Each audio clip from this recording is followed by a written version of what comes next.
Hi guys! Share ko nga lang pala yung inulam namin kahapon. Wala na rin kasi akong ibang maisip na lutuin kundi manok na naman ulit. Kahapon nga ay nag-isda na nga kami. Simpleng luto nga lang pala to ng manok at hindi mo na kailangan ng maraming ingredients. Naghiwa nga lang ako ng siling green, luya, sibuyas at bawang. At naglagay na nga rin pala ako ng siling labuyo para naman mas mapalaban pa tayo sa ating pagkain. Kaya naman tara na guys, let's cook!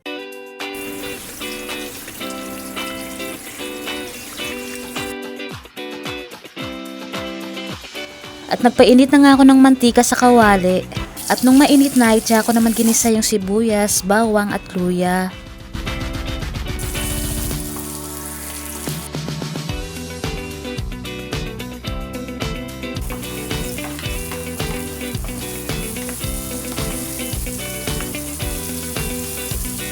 At nung naging ma-aromatic na nga mga sangkap, ay nilagay ko naman itong mga manok.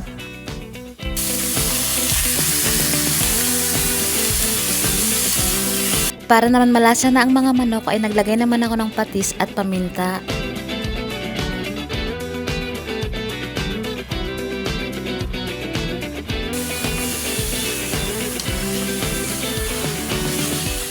At naglagay nga rin pala ako dito ng bagoong alamang na hindi pa luto. At sunod ko namang ilagay itong pangalawang piga ng gata.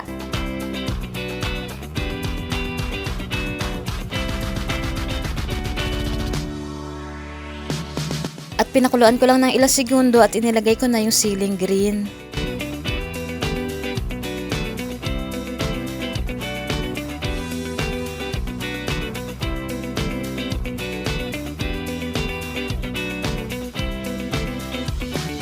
At pinakuluan ko lang ulit saglit at inilagay ko naman itong pinakaunang piga ng gata.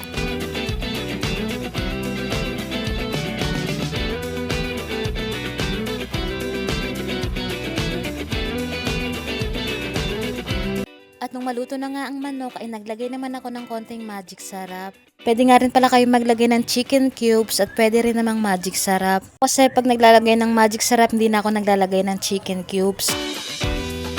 At last but not the least ay ilalagay na natin ang ating pampalaban, ang ating siling labuyo.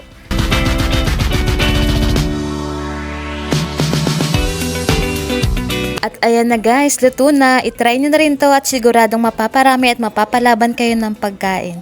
At hanggang dito na lang. Thanks for watching. Bye-bye!